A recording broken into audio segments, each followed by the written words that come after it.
ఎట్టకేలకు ఉస్మానియా యూనివర్సిటీ క్యాంపస్లో ఓవరాల్గా సీఎం రేవంత్ రెడ్డి ప్రోగ్రామ్ అయితే మొత్తం అరెస్టులతో కంప్లీట్ అయిందని చెప్పుకోవచ్చు. దాదాపు 3 రోజుల కింద నుంచే, అంటే దాదాపు గతంలోనే ఒకసారి యూనివర్సిటీ ప్రోగ్రామ్ ఉంది.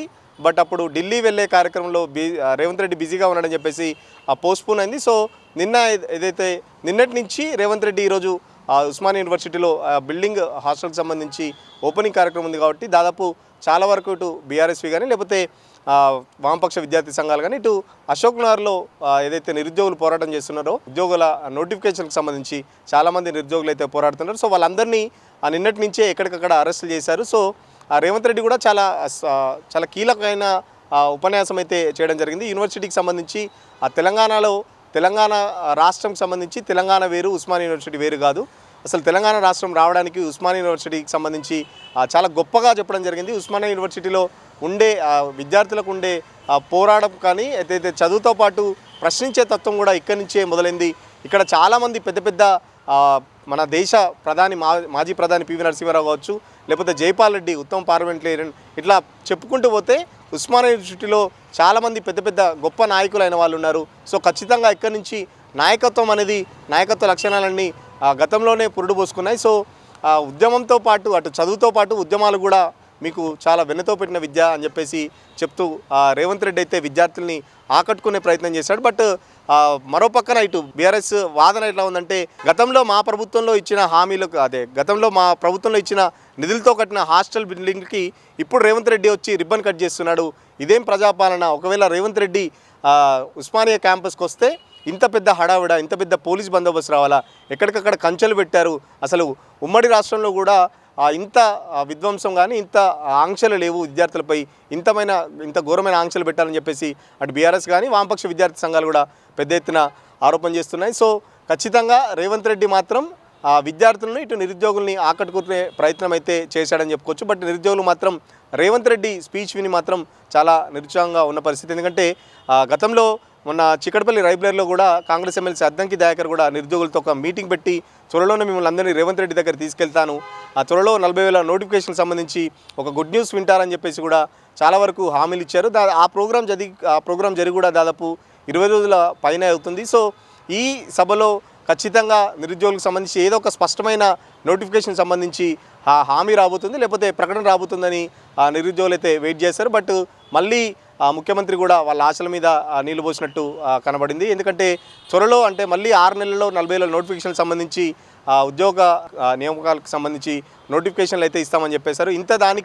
ఇంత అరెస్టులు చేసి మమ్మల్ని ఇంత గోసపెట్టుకొని రేవంత్ రెడ్డి వచ్చి సాధించింది ఏందని చెప్పేసి నిరుద్యోగులు కూడా చాలా ఫైర్ అవుతున్న పరిస్థితి. ఖచ్చితంగా ఏదైతే 18 నెలలు అవుతుంది కాంగ్రెస్ ప్రభుత్వం వచ్చిన సంవత్సరం లోపే 2 లక్షల ఉద్యోగాలని చెప్పేసి ఉదరగొట్టిన ప్రభుత్వం అప్పుడు ఆ పార్టీ గత ప్రభుత్వానికి వ్యతిరేకంగా కొట్లాడి మేము కాంగ్రెస్ ప్రభుత్వాన్ని గద్దెనెక్కించిన తర్వాత ఖచ్చితంగా నిరుద్యోగులకు ఇది ద్రోహం చేసిన పార్టీ అని చెప్పేసి ఇప్పటికే నిరుద్యోగులు చాలా వరకు ప్రోగ్రామ్ చేసిన సంగతి తెలిసిందే. సో ఈరోజు నిరుద్యోగులు అయితే భారీ ఆశలు పెట్టుకున్నారు.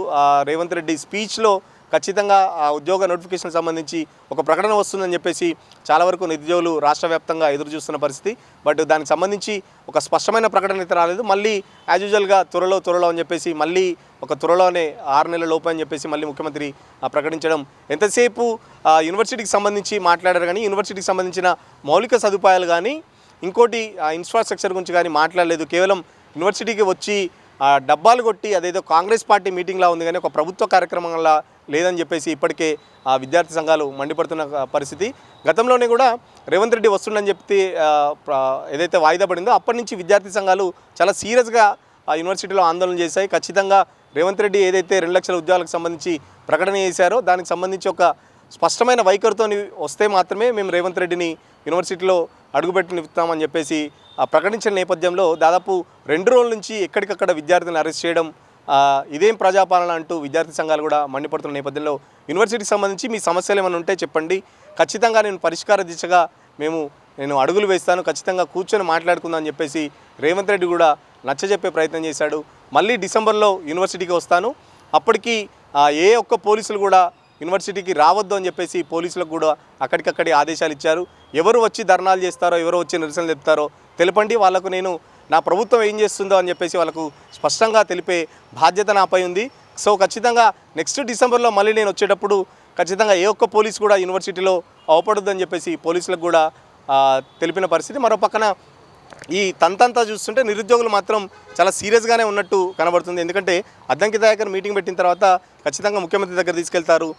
3 రోజుల కింద కూడా బట్టి నేతృత్వంలో ఒక కమిటీ, లేకపోతే బట్టి నేతృత్వంలో కూడా ప్రజాభవన్కి తీసుకెళ్లి వీళ్ళందరినీ ఒక మీటింగ్ లాగా పెట్టి అరేంజ్ చేద్దామని చెప్పేసి అద్దంకి దయాకర్ ట్రై చేశారు. బట్ దానికి సంబంధించి మరి ఏమైందేమో ఆ ప్రోగ్రామ్ అయితే క్యాన్సిల్ అయింది. సో మళ్ళీ కేవలం ఇదంతా రేవంత్ రెడ్డి యూనివర్సిటీకి వస్తుందని చెప్పేసి కేవలం ఇది ఒక డ్రామా లాగా కాంగ్రెస్ పార్టీ చేస్తుందని చెప్పేసి నిరుద్యోగులు మండిపడుతున్న పరిస్థితి. మరో పక్కన బీఆర్ఎస్ కానీ లేకపోతే గతంలో ఏదైతే మేము చేసిన కేసీఆర్ చేసిన అభివృద్ధి కార్యక్రమంలో భాగంగా రిబ్బన్లు కట్ చేయడం తప్ప కొత్తగా ఒక హాస్టల్ కట్టింది లేదు యూనివర్సిటీలో అని చెప్పేసి బీఆర్ఎస్ కూడా మండిపడుతుంది. ఇదేం ప్రజాపాలన అంటూ హరీష్ రావు కూడా ట్వీట్ చేయడం జరిగింది. సో ఓవరాల్గా చూస్తుంటే యూనివర్సిటీకి సంబంధించి రేవంత్ రెడ్డి అయితే తన పంతం నెగ్గించుకున్నాడు. ఎందుకంటే చాలా వరకు కొన్ని సోషల్ మీడియాలో ఒక ప్రచారం అయితే జరుగుతుంది, కొన్ని ఛానల్స్లో ప్రచారం జరుగుతుంది.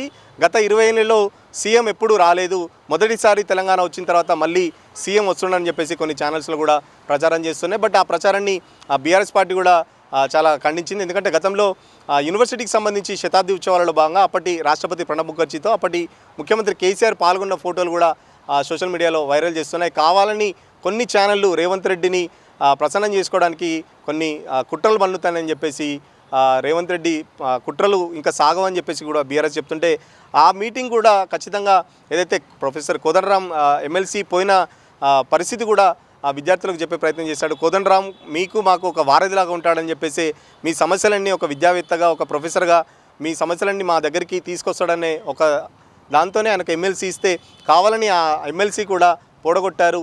సో ఇది ఖచ్చితంగా మళ్ళీ బీఆర్ఎస్ ప్రభుత్వం కనుక వస్తే యూనివర్సిటీని మొత్తం ఫ్లాట్లుగా చేసి అమ్ముకుంటుంది. గత 10 ఏళ్లలో మొత్తం యూనివర్సిటీని మొత్తం నిర్వీర్యం చేసింది. ఒక దళిత బిడ్డను నేను వైస్ ఛాన్సలర్గా నేను వచ్చిన వెంటనే ఒక దళిత బిడ్డకు ఇక్కడ అవకాశం ఇచ్చాను. సో మా ప్రభుత్వం వచ్చిన తర్వాత విద్యకు సంబంధించి చాలా ప్రాధాన్యత పెరుగుతూ వస్తుంది. గత 10 ఏళ్లలో అటు విద్యా ఉద్యోగ అవకాశాలలో తెలంగాణ తెచ్చుకున్నదే నీళ్లు నిధులు నియామకాలు. బట్ ఆ నియామకాలు జరగలేదు. సో మా ప్రభుత్వం వచ్చినాక 60,000 ఉద్యోగాలు అని చెప్పేసి కూడా రేవంత్ రెడ్డి ఆ స్పీచ్ అయితే మాట్లాడడం జరిగింది. సో ఖచ్చితంగా ఓవరాల్గా యూనివర్సిటీ ప్రోగ్రాం అయితే కాంగ్రెస్ పార్టీ కార్యక్రమంగా జరిగిందని చెప్పేసి ప్రతిపక్షాలు ఆరోపిస్తున్నాయి. అది ప్రభుత్వ కార్యక్రమంగా జరగలేదు, ఏదో కాంగ్రెస్ పార్టీ మీటింగ్లా జరిగింది. దానికి సంబంధించిన కాంగ్రెస్ పార్టీకి చెందిన లీడర్లు ఎక్కువయ్యారు. బట్ ఎవరు విద్యార్థులు అయితే హాజరు కాలేదు. సో నిరుద్యోగులు చెప్తున్న పరిస్థితి అంటే సీఎం ప్రోగ్రాము ఖచ్చితంగా ఫెయిల్ అయింది. కొన్ని సోషల్ మీడియాలో ఫోటోలు కూడా వైరల్ చేస్తున్నారు. దానికి సంబంధించి నిరుద్యోగులు చాలా తక్కువ సంఖ్యలో హాజరయ్యారని చెప్పేసి నిరుద్యోగులు ఇప్పటికైనా ఈ కోపం ఖచ్చితంగా రేవంత్ రెడ్డి చల్లార్చుకుంటాడా లేకపోతే మళ్ళీ 6 నెలలలోపు 40,000 ఉద్యోగాలు అని చెప్పేసి చెప్తున్నారు. సో ఖచ్చితంగా వీళ్ళు కూడా ఒక ప్రణాళిక అయితే ప్లాన్ చేసుకుంటున్న పరిస్థితి. ఎందుకంటే మొన్న ఆగస్ట్ 15 వరకు కూడా ఒక డెడ్లైన్ అయితే ఇవ్వడం జరిగింది. సో ఆగస్ట్ 15 తర్వాత ఎట్టి పరిస్థితుల్లో ఉద్యోగాలకు సంబంధించి స్పష్టమైన వైఖరి వచ్చేంత వరకు మా పోరాటం ఖచ్చితంగా సాగుతుంది. ఎన్ని అరెస్టులు చేసినా ఏం చేసినా పోరాటం అయితే ఆగదు అని చెప్పేసి నిరుద్యోగులు ప్రకటిస్తున్న నేపథ్యంలో రేపటికి దీని కౌంటర్గా అంటే ఈ మీటింగ్ కౌంటర్గా మళ్ళీ నిరుద్యోగులు ఎట్లా స్పందిస్తారనేది వేచి చూడాల్సిన పరిస్థితి.